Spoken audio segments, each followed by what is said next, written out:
What's happening, everybody? You're tuned in to another episode of Off the Yard. Today, we're talking about chomo swag, how to recognize it, how to know when you're around one, and can you spot one walking through the door. From the Let's get law into and it. moving on the bigger things. Tired of the bullshit. Wanna buck a full clip. Wanna see the end result of all the work I put in. I'm tired of the pinprick. Tired of being dope sick. Tired of my son wishing he was someone else's kid. I'm tired of the shit he in. Tired of the looks I get. Try, swear to God.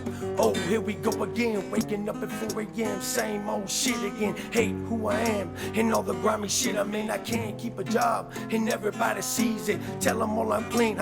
Nobody believes it. Threw away my pride for a pocket full of dust. My child's eyes are full of everything but trust. Damn, had to let it get this far. Should've seen it happen. If I stood in front of God, that's the shit I'd ask, you know.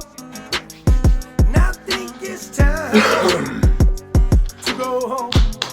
Hey, what's up, everybody? So, like I said before, we are talking about, can you spot one? Can you see one? Do you know when it's walking through the door? We're working on the new setup for in here, man. So I'm just trying to get an idea of the lighting and everything and see if I like it or not. So bear with me as I do that, man. We even got our guy here. I don't know if you guys remember him. Just while we're talking about it. Yes, he will be in here eventually, man. So look, if you think about optic illusion, you think about certain people that look a certain way. When you see a guy that's all blasted out, shaved head, white dude, teardrops, all this, looking like me, you're gonna say, dude's probably been in a joint, right? If you see a guy walking around in a medical coat with a stethoscope around his neck, you're gonna say he's probably a doctor. The same goes for when you're dealing with other types of individuals, man. Now, today we're specifically talking about diddlers, diaper snipers, chomos, all the things, bleacher creatures. No diddy, man, no diddy. Bruh. But that being said, man, look, I can usually pick one out, but they're getting clever. If you think about when we say the term chomo, when we say diddler, we're not just talking about a killy diddler, man. We're talking about somebody that pretty much takes somebody's man, woman, or child. And if you look at people like Jesse Matthews, who I was incarcerated with. Now this guy hard a young woman and sent her to the upper room. Doesn't look like a guy, doesn't look like a diddler. You look at, just different, there's all types of different individuals. Ricky Gray, who they recently sent to the upper room via old Sparky. They did some wild stuff. I don't even want to get into what they did. That being said, let's get back to the lighter note that we've been on. Normally when one walks your door, they have the Poindexter-ish look. They have the fresh potato suit on in the jail. It's very crisp. It doesn't fit right. Nothing they ever wear is going to fit right because they don't know how to fit their clothes. They have this weird kind of usually like some weird part going on in their head. They usually have these weird like Poindexter glasses and a butt face or mustache that does not represent anything cool like in Shot Caller. Bro. So that being said, yes, man, there are typical signs that you can pretty much pick out. Now, if you're talking about somebody who's on the street, that could be different, man. They've learned how to blend in, man. They've learned how to camouflage themselves over the years.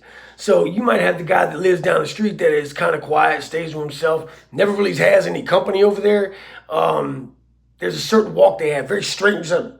They're just in the way, bro. Like everything they do is in the way. Then 9 times out of 10, bro, that's kind of what you're looking for. Now, not necessarily saying that every in the way person is a diddler, but why risk it? They're not babysitting my kids. No, they're not. They're not going to be coming over. They're not going to be hanging out. I'm not going to be over there. If you see that individual who's always got like some youngster on the porch doing chores for him, like, you know what I mean? Like, what type of individual does that? I'm a grown man, dog. I don't go down and talk to the neighbor's kids and have them at my house helping me with stuff. That's inappropriate. You know what I'm saying? And some people need to understand that there's certain periods of times where you need to address this and say, listen, that is inappropriate, and you need to stop doing that. If I see you again, then I'm gonna beat your eyebrows off your face. You know what I mean? That type of deal. Because people need, they think they can do whatever they want. They think they can do whatever they want. So that being said, you say, okay, well, you take matters into your own hands because the law is not gonna do it for you half the time. They're gonna say, well, you don't have any proof. And you should take a picture of this individual and say, here's my proof. Here's my proof. And if it looks like a duck and it quacks like a duck, man, what is it? It's a duck, right? So yeah, if you, we have these things called gut instincts, man, right? Usually if you're sitting around somebody he's just off-putting and he's got something wrong with him or her, and you just know, man, you feel it. Go with your gut, man. Go with your gut, because at the end of the day, as a parent or as an adult, it's our job to protect these kids, man. And the only way we can do that is to be vigilant. You have to be vigilant. Now, I speak from a place of experience, man. Yeah. A lot of people don't know that. When I was young, very young, it happened to me. And so I know what to look for. I know how serious it can get. I know how much it can mess your life up, man. And I know how much that it can really cause so much turmoil in somebody that you will walk around angry and pissed off for the next 30 plus years, not understanding why. Because you suppress things. As people, we suppress it. And there's a lot of victims walking around here who have suppressed their feelings, their anger, their hate, their rage, their whatever, because somebody decided that it was an opportune time to do something to them. Very uncool. That being said, I think that the punishments for these crimes are way, way, way below average and below par. How are you going to tell somebody that, for instance, myself, you're going to give me 8 years in the penitentiary for a bar fight because I took off on a bouncer? 8 years. And give Dewey Diddler over there 3 months in probation.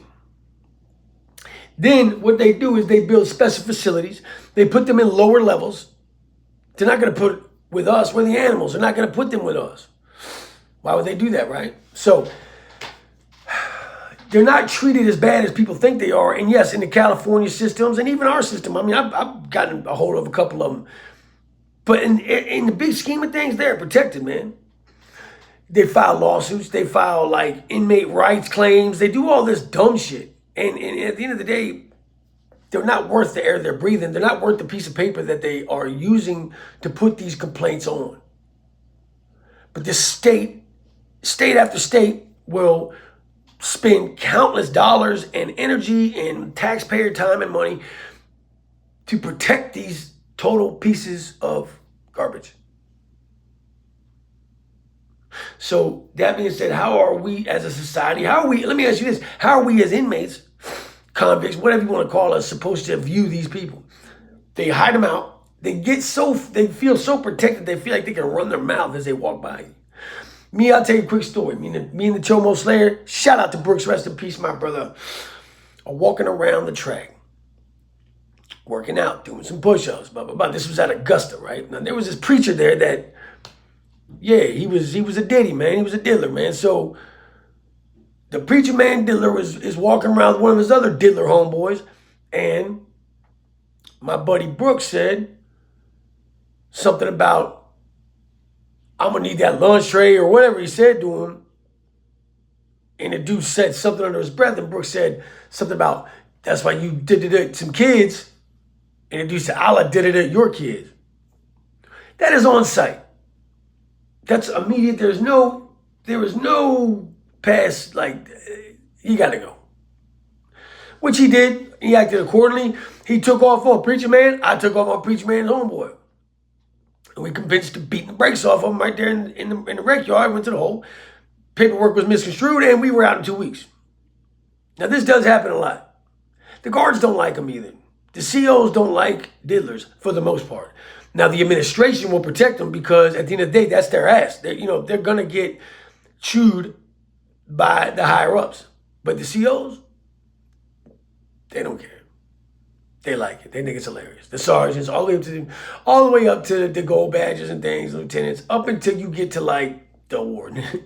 The warden's not gonna go for it. He's gonna give you shit about it. Now, deep down, he might feel like, good, I'm glad some justice was served. Unfortunately, his hands are tied, and he is part of the bureaucracy that is the prison system. It is what it is. I don't like talking about these topics, but they're necessary. And unfortunately, that's the only way, one, people are going to watch these videos. Two, the only way to get a message out is to speak about the message. The chomo swag is very real. Look for it. If you have it in your gut, know what it is. Initiate contact. Initiate contact, man. Because at the end of the day, these are our kids, our future, and this is just an important thing to do as an adult. With that being said, man, we've hit our time limit for the day, and much love to the Gladiator Gang. Salute to all the A1s from day one, man. And as always, man, stay up, stay out, and stay sucker free. Hey, we got some new membership things going on. If you look in the community post, I'm just getting started learning how to do it all. So bear with me. There's, I think, 4 new members. Good to have you here, and I can't wait to ingratiate myself into your lives and get to meet you guys. And we'll talk shop soon, okay? So please, please, please give me some time to really just understand how it all works. And there's a silver, bronze, and there's bronze, silver, and gold, man. So check it out.